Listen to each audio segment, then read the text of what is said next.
Hé, toi, petit. Oui, toi. Comme tu as été très sage, aujourd'hui je te laisse découvrir l'animal dont je vais te parler. Je suis le plus grand animal au monde. Je vis dans les océans. J'arrive à faire des sauts très hauts dans la mer et je recrache de l'eau par le dessus de ma tête quand je suis en surface. Je sais, ce n'est pas très facile. Ah, tu as trouvé? Bravo! Oui, il s'agit bien de la baleine, plus particulièrement de la baleine bleue. C'est le plus grand et le plus gros animal au monde. C'est un mammifère marin. On l'appelle aussi le rorqual bleu. C'est un animal très solitaire. Cette baleine pèse environ 150 tonnes, soit le poids de 30 éléphants. Certaines pèsent même jusqu'à 190 tonnes. Ma langue, à elle toute seule, pèse près de 4 tonnes, le poids d'un éléphant. Mon cœur, lui, pèse 700 kilos, alors que le tien petit ne pèse que 300 grammes. Tu imagines la taille de son cœur? Gigantesque. Je mesure 28 mètres de long, l'équivalent de 8 voitures garées les unes derrière les autres. Certaines mesurent même 33 mètres, plus haut qu'un immeuble de 10 étages. Je vis presque 85 ans et je peux plonger jusqu'à 100 mètres de profondeur. Je vis dans tous les océans de la planète, sauf dans l'océan Arctique, car là, il fait vraiment trop froid pour moi. Trop de glace, bon. Chez les baleines, comme chez tous les mammifères, il y a des mâles et des femelles. Une femelle peut devenir maman et avoir un bébé baleine, appelé le baleineau, à partir de 7 ans. Elle peut avoir un bébé tous les 2 ou 3 ans. Le petit baleineau reste dans le ventre de sa mère entre 10 mois et 1 an avant de naître. Toi, petit, tu es resté 9 mois dans le ventre de ta maman. Chez la baleine, c'est un peu plus long. À sa naissance, le baleineau mesure entre 5 et 9 mètres et pèse déjà 3 tonnes et demie. C'est vraiment un gros bébé. Sa maman va l'allaiter, c'est-à-dire lui donner son lait pendant une durée de 7 à 8 mois. Il grossit très vite, 90 kilos par jour. Normal, pour arriver à peser 150 tonnes quand il sera adulte. La baleine bleue est très gentille et aimable, malgré sa grande taille, mais peut devenir agressive quand elle se sent menacée par un agresseur, comme le requin par exemple, qui est son pire ennemi. Elle ressemble à un énorme poisson. Son corps, qui ne possède ni cou ni pattes, est terminé en arrière par une queue large et aplatie, qui lui sert de gouvernail pour se diriger dans l'eau. Elle possède aussi des nageoires pectorales.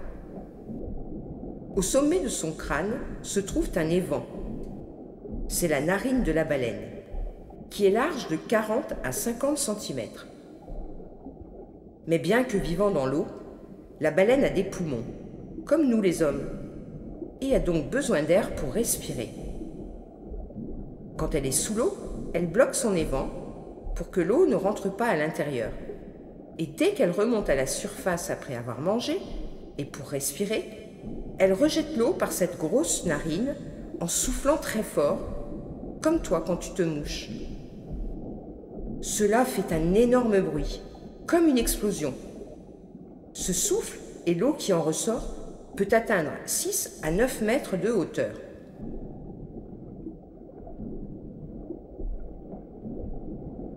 Voyons maintenant un peu son alimentation, car elle a besoin de manger beaucoup, cette grosse dame des océans. Elle se nourrit essentiellement de krill, qui sont des crevettes microscopiques, ainsi que de plancton. Le plancton se trouve en suspension dans l'eau et est composé de résidus de végétaux, d'algues, de crevettes. Elle va donc en manger tous les jours environ 4 tonnes. Waouh, quel estomac!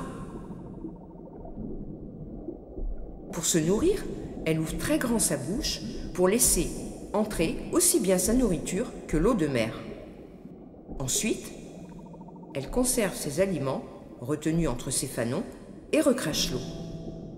Les fanons de la baleine, ce sont comme de longues dents ressemblant à des lames qui sont en cornes.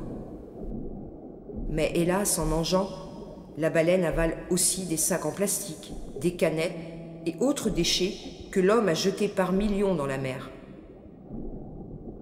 Et cela fait mourir la baleine dans de grandes souffrances ou la rend très malade.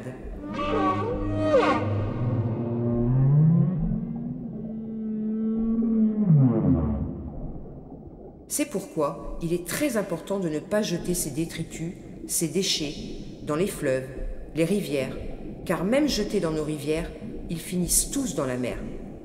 Cela s'appelle être écologique. La baleine bleue est en voie de disparition, comme beaucoup d'autres espèces animales. Et cela est bien triste. En un siècle, le nombre de baleines bleues est passé de 250 000 à 5 000 seulement. Une catastrophe. Le principal prédateur de la baleine est l'homme lui-même, avec sa pollution, mais aussi et surtout avec sa chasse à la baleine.